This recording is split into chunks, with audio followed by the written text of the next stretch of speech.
Thank you to BQE, the makers of BQE Core, for their support of this episode. BQE Core is the software that makes it easy to manage your projects and people for maximum productivity and ultimate profitability. Learn more at bqe.com.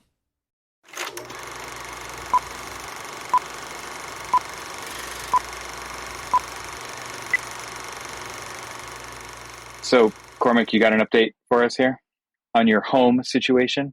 Oh, the home search. A quick update, Cormac. Update.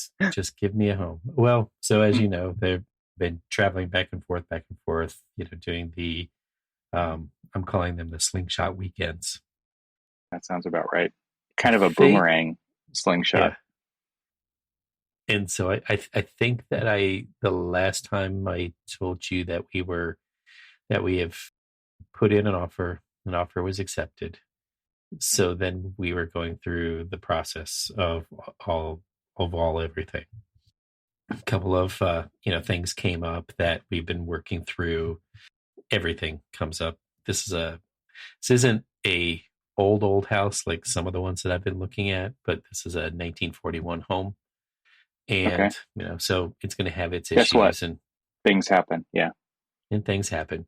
But because banks want things to be perfect. Am I right? Like, this is one of those things where it's kind of unwarranted level of perfection that they're looking for because they want a loan again. They want basically the most risk-free version of giving a loan to somebody because the house needs to be like in perfect working order.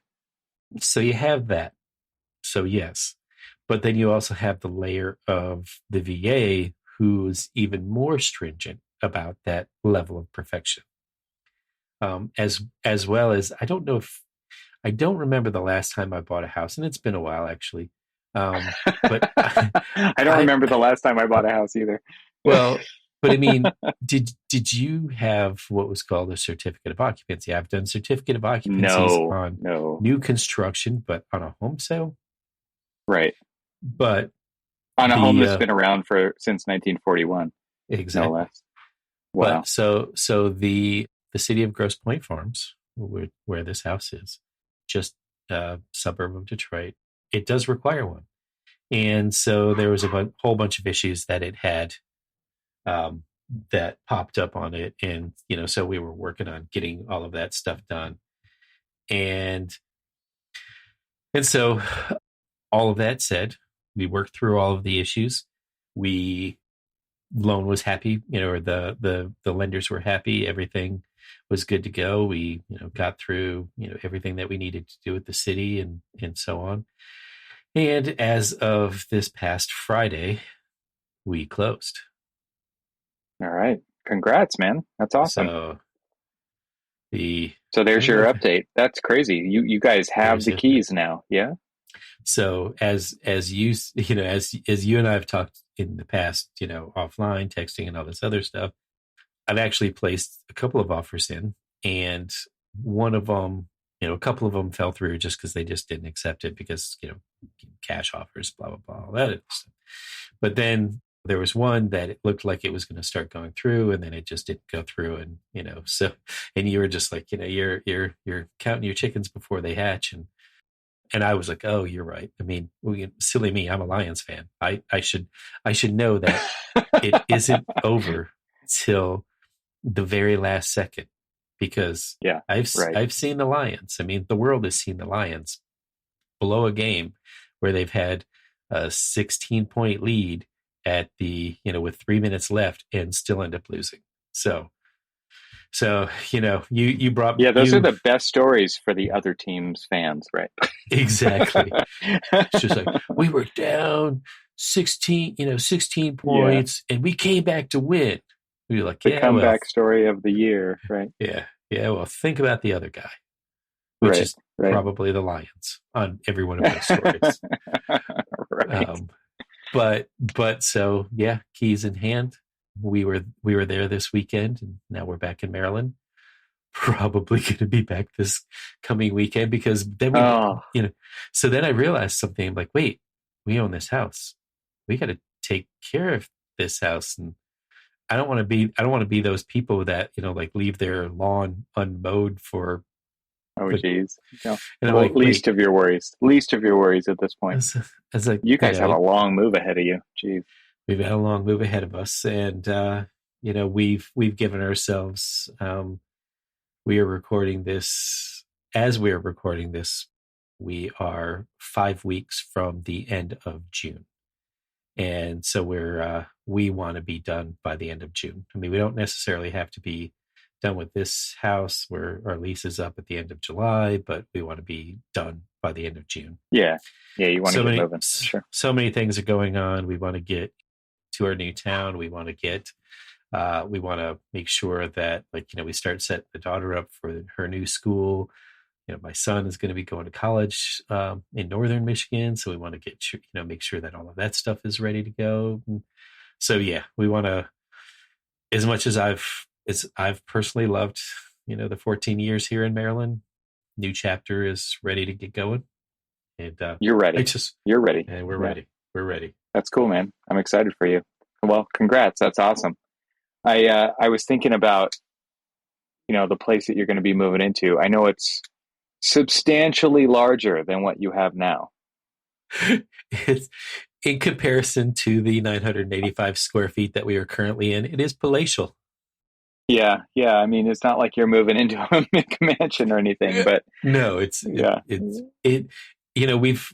we're one of these people who we really honestly just, I don't like to live large in the sense of we don't need a big house. We just need just enough space. But, truth be told, I mean, you have not had enough space for a very long time. Five people in 985 square feet. That's not enough room. Yeah, we are totally on each other, and surprised that nobody is either in jail or dead. Yeah. Well, what's really cool about that is now that your boys are old enough to be moving out and going to college and all this stuff, you guys have doubled the space or whatever the number is, and they're moving out. So it's kind of like you've tripled the space. I mean, that's amazing. Good timing on that. And for making it work for so long. That's just an incredible stat, I guess, just a feat of how did you even make that work for so long? That's incredible. It's the stat of sanity. Yeah, I bet. That's cool, man. So you guys are going to have a garage. You're going to have, you have all these things so we, what I say?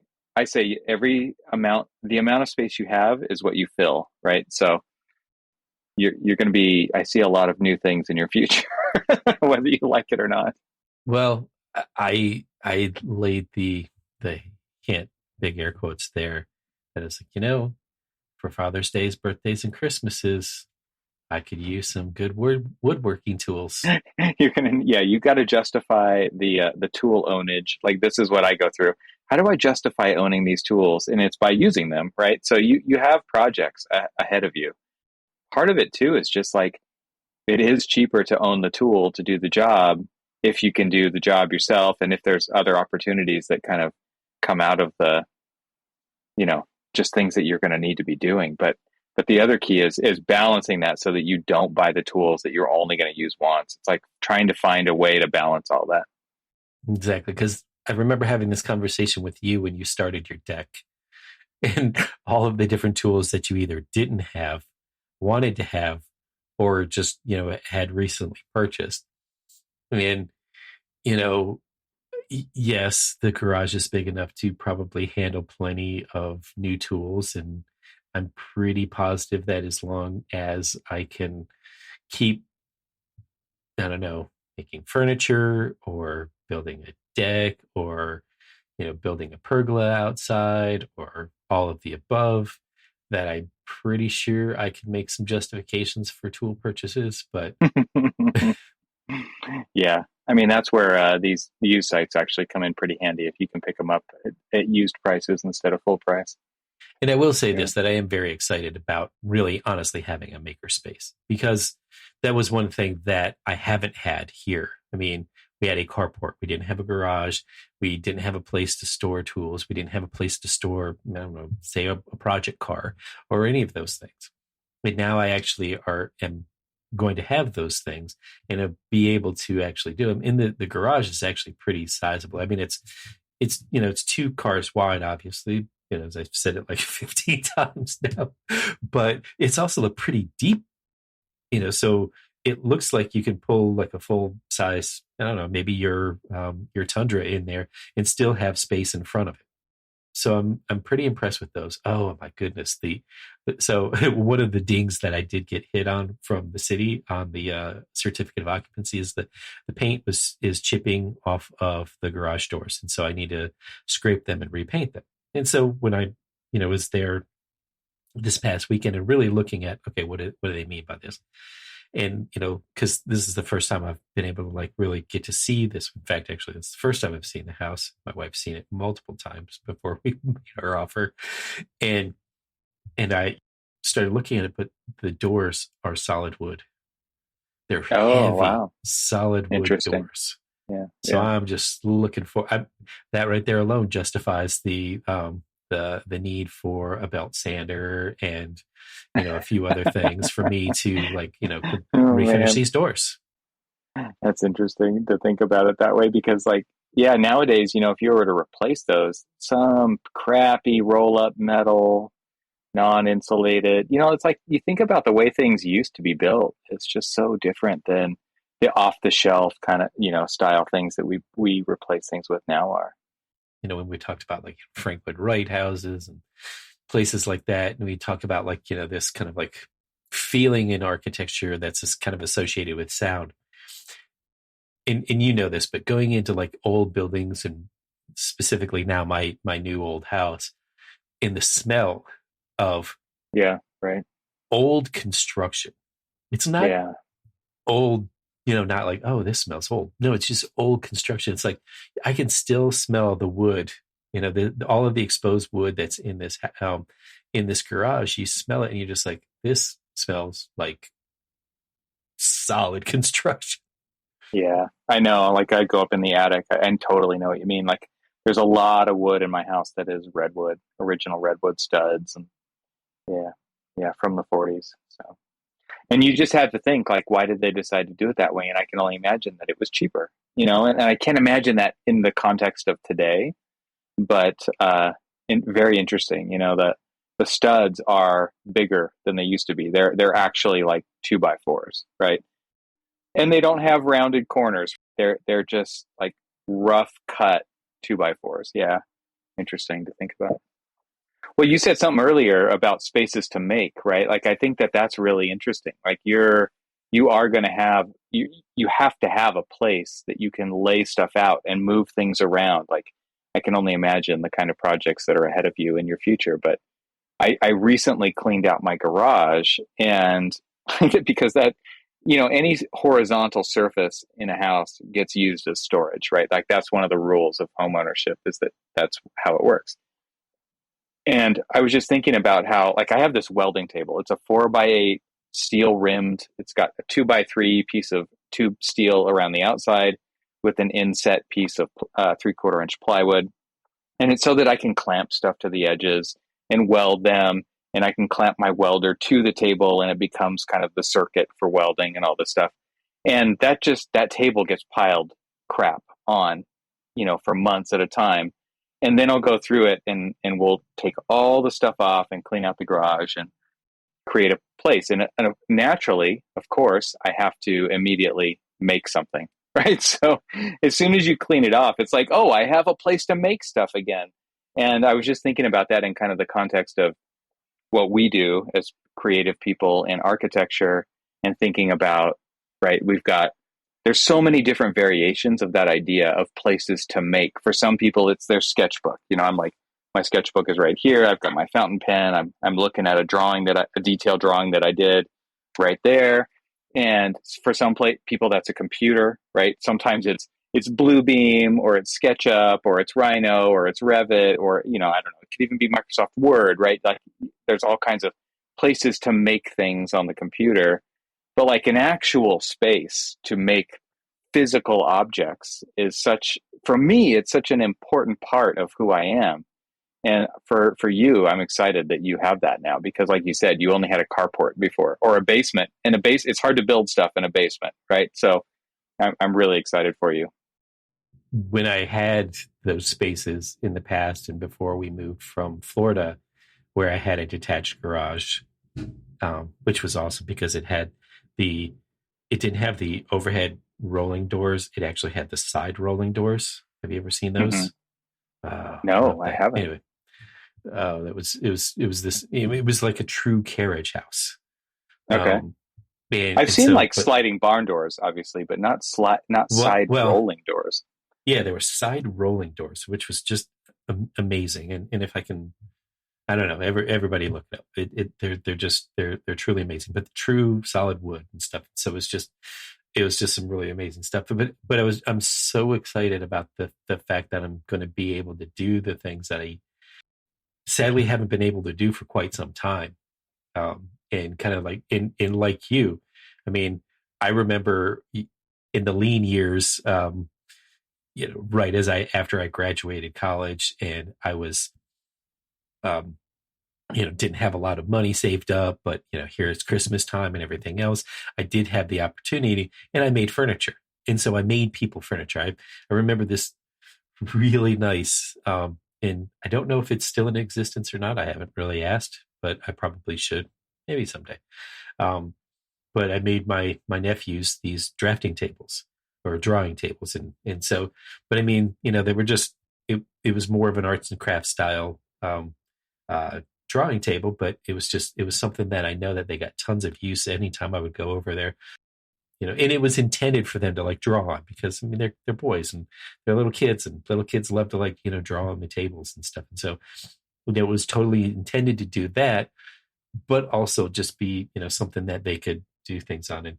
And so I miss doing things like that. And I sit and I watch things like This Old House, or this new show on Discovery Plus called The Craftsman, which I'm telling everybody right now. Oh yeah, you've told me about that. Check this out. It's this guy from Eureka, California. It's just exceptional. Everyone will understand when you watch it. If you watch it, you will understand what I mean by it is just, it touches your heart. Like just the craftsman in every one of us, you can see just with this guy. And so, I sit there and I live kind of like vicariously through them. Just think, just chomping at the bit. And now I'm back.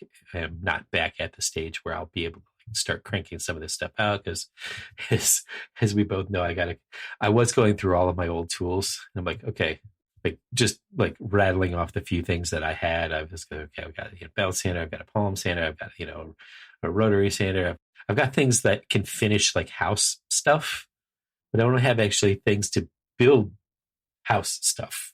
Yeah, right. Those are different things. Yeah, for sure. Oh, totally. So yeah, I am really excited about the makerspace aspect of just home ownership. And I know that, we've got so many of our friends who have like undertaken, like you, a lot of these big, massive home projects. I mean, like Laura, right? Laura Teagarden. Yeah, exactly. Mark Page with, his beautiful house in New York before he sold it, and his beautiful house down in the Carolinas now. It's just these things that it's just kind of innate in us that, yes, we love to draw, but I think there's a creator in every single architect. And to be able to have a space to be able to do that. Let's take a quick break to share more about our sponsors. Systems and standard operating procedures. You already know that's how to build a profitable business and find the freedom you want. You need systems and procedures. But you struggle with choosing the systems you need most and how to implement those systems quickly so you can get back to doing what you love most.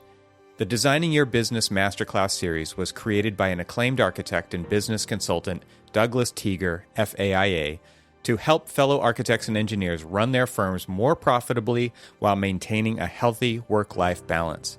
Douglas grew from a solo practitioner to become managing partner of his 30-plus person firm, and then later sold his firm so he can do what he does today, helping architects be more successful at Teager Consulting. On the third Wednesday of every month, Douglas dives deep into an essential topic that will strengthen the profitability of your firm and make it sustainable for growth in the years to come. Register now for the Designing Your Business Masterclass with Douglas Teager at bqe.com/masterclass and start implementing powerful systems for the profitability you need and the freedom you want. Every live masterclass session includes AIA continuing education credit, and when you visit bqe.com/masterclass, you'll have access to the full library of past sessions on demand. The Designing Your Business Masterclass is free, and it's brought to you by our friends at BQE, the makers of BQE Core, the software that makes it easy to manage your projects and people for maximum productivity and ultimate profitability. Register now for the next Designing Your Business Masterclass at bqe.com/masterclass. That's bqe.com/masterclass. And now let's get back to our conversation. It's interesting to see how that's kind of changed, because now, even for some people, that place to make is the computer. We're seeing a ton of architects branch off into the metaverse kind of stuff, making NFTs. And what's interesting to me about that is, like, for a lot of people like us in our era, let's just say it the nice way, or with our gray hair, is like it was a pencil and it was a piece of paper. And nowadays, like that, we're beyond that being the computer to just draw lines. We're now seeing people think and sketch in code on a computer. And I think for a lot of older architects, that is kind of a mind-blowing concept, right? Is to think of somebody writing code being considered a sketch to that person. And I think that's pretty amazing to think about how people can create tools on the computer instead of just using tools, but actually create those tools using code, using visual programming and Rhino and Dynamo to actually then make other things with that they could reuse in the future, right? So it really is a tool in like that sense of the word, where it's like, I'm going to use it now and I could use it again in 2 years, or I could use it again in 2 weeks. And that those become tools for what we do, for creativity, for thought, for things like that. I think that's really, really interesting. But and I agree with you. Like, I don't know if everybody has that need to create as far as like physical objects go, but I do think that there is that need to create and formalize things that were just ideas into something else. Yeah, and maybe you're right. I mean, maybe it's not, creating a physical thing, but creating nonetheless. I mean, because we are, like the profession itself is moving, moved to the digital world. Although, it's what's interesting is a small counterpoint to what you just said. We, our office, because we've got multiple offices, and obviously right now with everybody still working from home, we're spread out all over the place. So we had this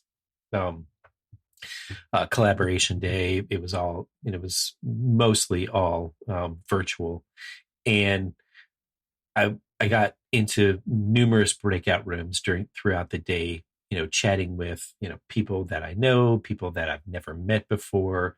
It's just amazing how many people have joined the firm since we've been in work from home mode, that, there's just so many people. It's just like, almost like, who is that? Like, every meeting it's just like, who's this?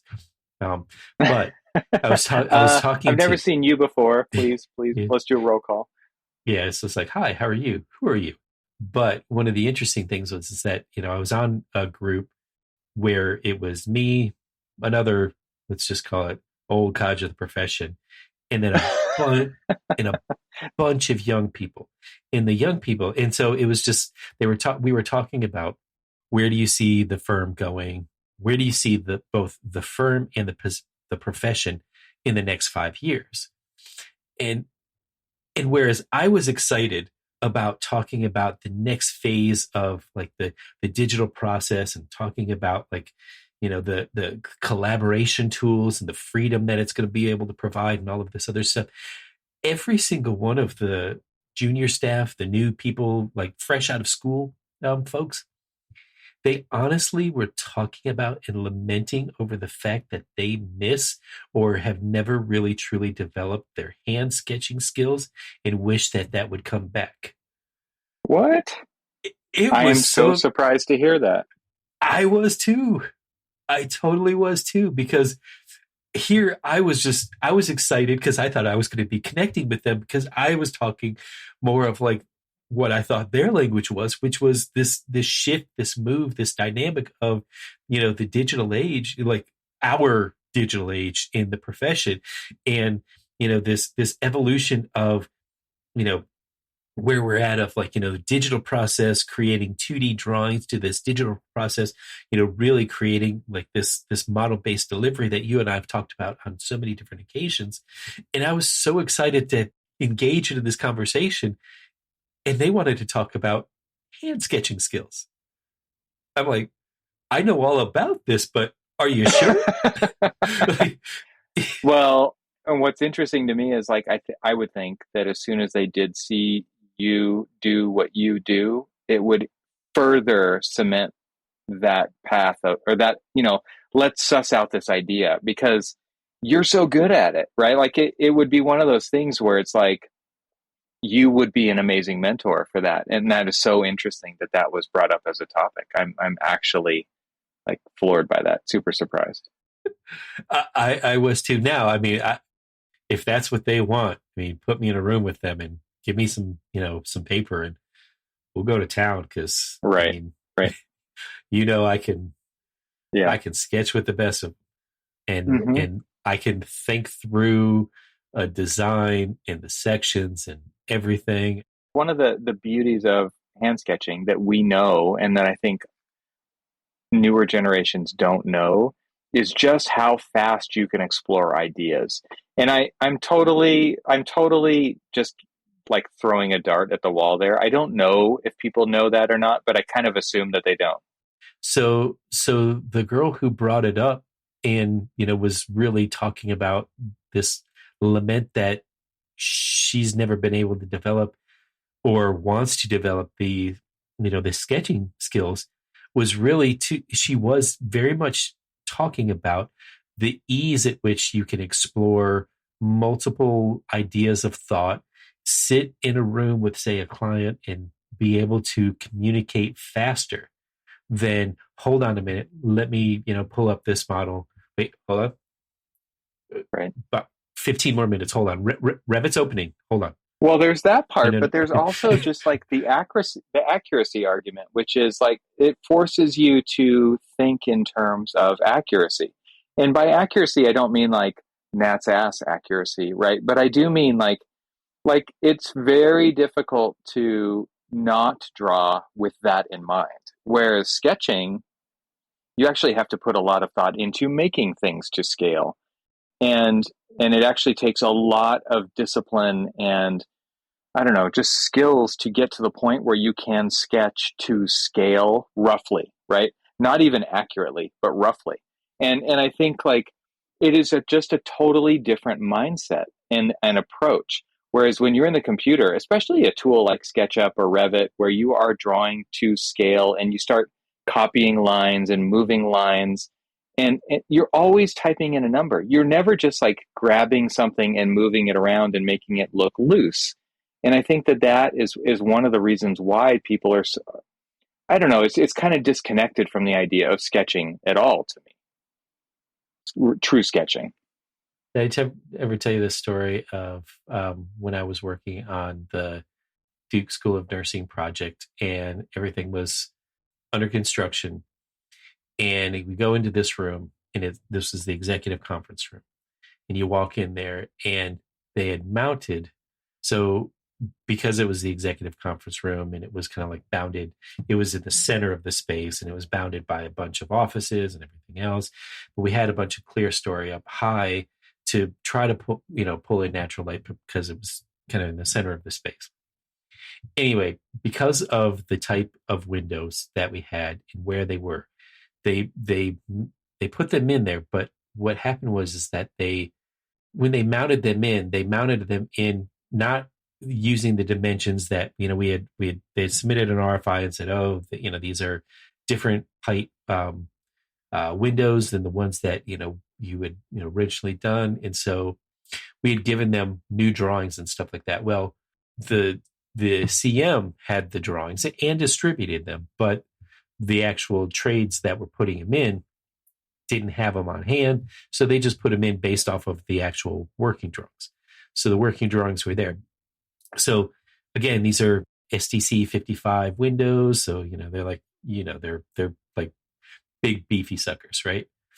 And so we were like, oh crap, but we've got wood panels. They've come in and they've measured all of these wood panels that are going to go in between the floor as kind of like this wainscoting that's going all the way around and everything else.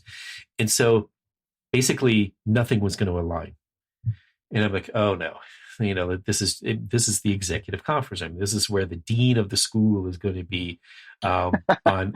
We expect alignment at this level. Well, I mean, we expect it to look, I just really don't want it to look half-assed. And so here I am. And so I start, like, okay, wait, I think I've got some ideas. And I start sketching, kind of like some built up molding and all of this other stuff that aligns with the doors on either side, aligns with the windows. And it basically kind of encapsulates the windows into this wainscoting. So it takes the belt line from below the windows to above the windows. And it ended up looking, I think it actually looked really nice. But I sat there and I sketched it all out on the wall right next to where we were going to do this installation. And they're just watching me and they're like, oh yeah, that's a great idea. And, we were talking about all the different like sizes of wood that we needed to put together for all of this. And so after I finished sketching it up, the guy's looking at it, he's just like, he pulls out his tape measure. He's like, you drew this to perfect scale. I'm like, yeah. I mean, we were talking about, this size wood and all this other stuff. And, why would I not? He's like, I'm just going to take a picture of this. He's like, can you note it up a little bit? So I noted it up. He's like, I'm just going to take a picture of this and I'm going to submit this as a confirming RFI. Like, perfect. Let's do that. And that was it. It was just like, I sketched it on the wall to scale pretty damn perfectly, if I do say so That's myself. Awesome. But it was just like, yeah, That felt good, I bet.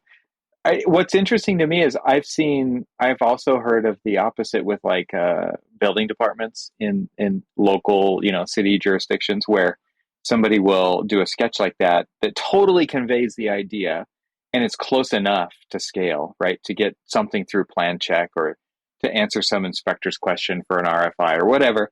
And nope, I need you to draw that up in CAD. Are you kidding me? Like what world is this where you can't just convey the idea and get the appropriate amount of information across without spending all of the time required to go in and, quote unquote, CAD it up?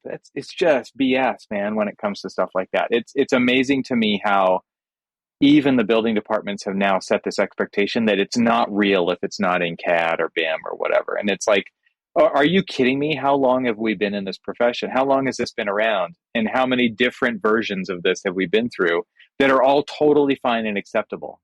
Which is why my work sketchbooks are all dot grid.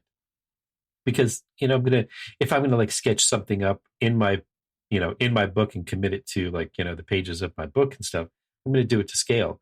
And if I need a little, prompt by, like, okay, 4 of these dots, that's 1 inch. And, so, here's a 1/4 inch per or whatever. You're able to do that. And I literally could take that and submit that to anybody and have them build that because it's to scale. And just, it's so funny that you say that because I've had that happen on numerous occasions where some people will say, oh yeah, just, a hand sketch will be fine. And then you submit a hand sketch and they're like, well, what is this? Like, it's a hand sketch. They're like, oh no, I just meant a CAD drawing on an 8.5 by 11. They're like, that's not a hand sketch. That's a CAD drawing on an 8.5 by 11. Oh my God. Not a hand sketch. That's infuriating. I was like, but here, look, here's the CAD, here's the hand sketch. Please tell me what the difference is, other than one, in my own personal opinion, looks better than the other one. Right. It is interesting. So what are you guys planning to do with this new idea of pursuing, hand sketching as a, I don't know, a craft, a communication style? Like, where do you think that's going to go?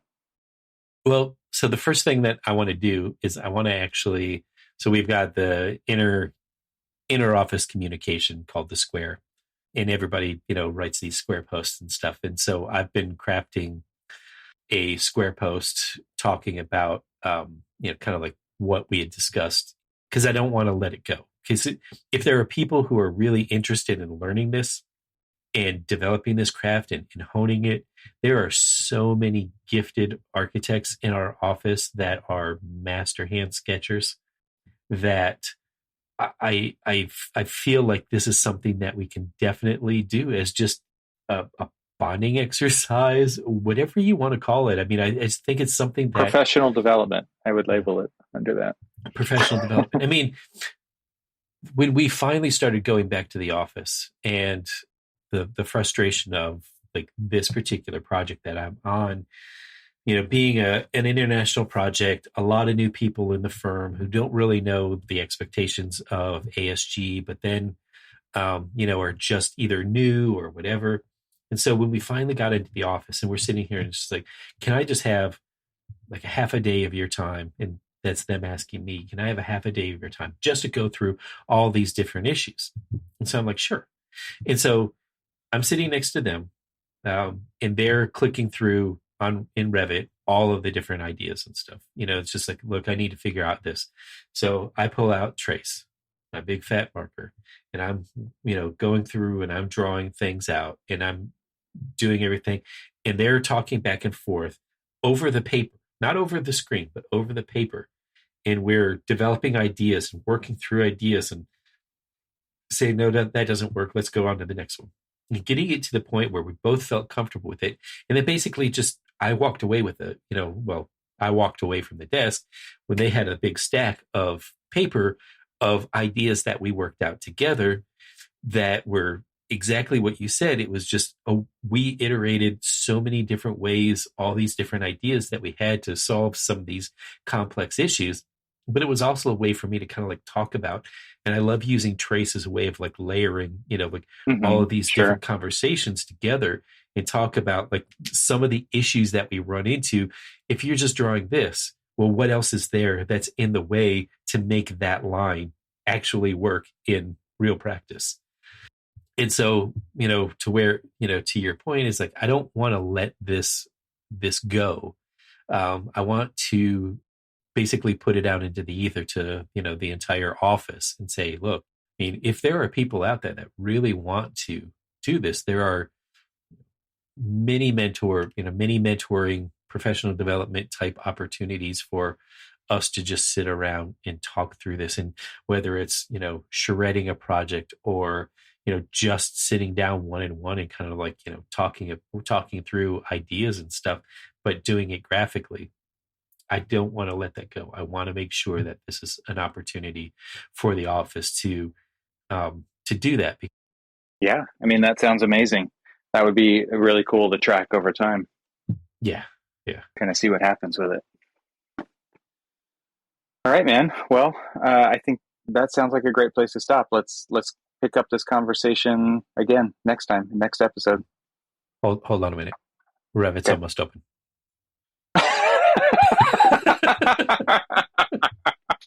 Oh man, you got me. Where was it? Oh, that was good. Thank you to BQE, the makers of BQE Core, for their support of this podcast episode. Visit bqe.com/masterclass to register for the next Designing Your Business Masterclass.